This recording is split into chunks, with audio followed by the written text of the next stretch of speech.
what's one of your most traumatic experiences?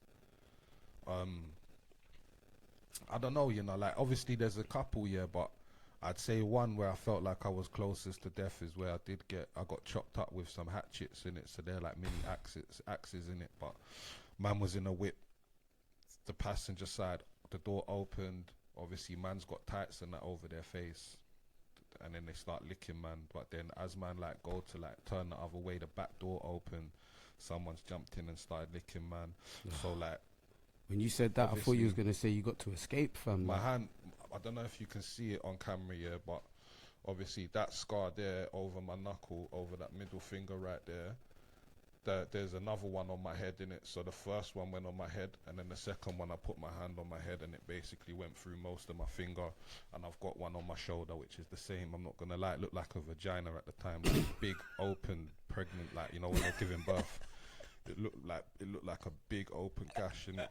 But oh, they used to call me that in school, gash. But yeah, you know what it is, like I'm not gonna lie to you. When it first happened, I didn't really clock the weapons in it, and it felt like punches in it. It just felt like hard thuds in it, like thuds. Then like obviously as man's kind of escaped and got away, man's bopping. Then I'm seeing like blood dripping onto over my eye, Then I'm seeing blood drip onto my shoulder. I've looked down and imagine like this whole shoulder is just wet, like red, it's all red in a blue tracksuit, So I'm just thinking this is all blood that's just dripped off of my head, innit? So I've gone to take off my fucking jacket, and there's a big hole in it, and there's just a big hole in my shoulder. I'm like, okay. That's when I started feeling woozy, Oh, you become conscious of the pain now. Bruv, I'm not gonna lie to you, I was with a Nitty at the time, and my man, I told him, blood, like, you can't leave me. I begged him, bro. I said, listen, you can't leave me, bro. So I think I'm gonna die. I'm not gonna die by myself, fam. He's like, but the police are gonna come. I'm like, I don't give a fuck, bruv. I do not care. You're not leaving me here by myself to die in these streets, bro. So obviously, man, waited for the ambulance and that. The mad thing is that obviously in that situation, again, not to glorify nothing, because again, this was a traumatic experience, and again, one of the things that led man to live a different lifestyle in it. But obviously, man was there shotting, and the mad thing is that the people who jacked man for the food, they got nicked with the food and said they bought it off me.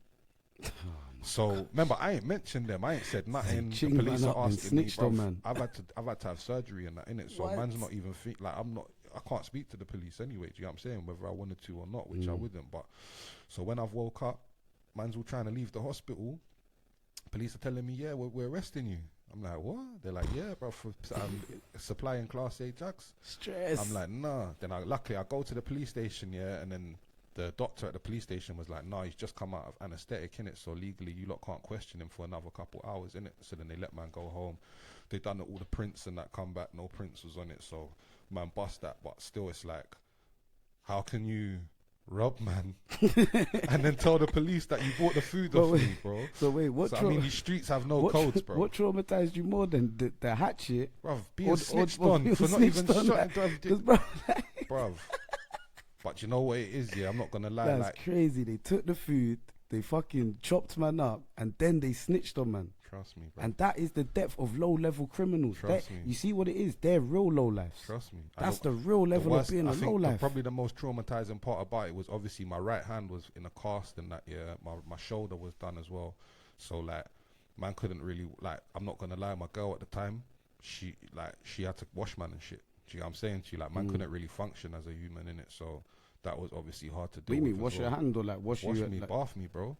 Like, remember, man can't use, I was only like, what, 18, 19? Do you know what I'm saying to you? Man can't use my whole right arm. Man's not used to all of this balancing and using bare, and I've got to keep one arm out. Man's not even ambidextrous and all these things. Do you get what I'm saying? So man needed help, bro. I was in pain as well, and it was painful as well. So you're lucky you had that Nitty, and you're lucky you had your girl, man. Trust me, it proves to a level that you was at a certain level, but.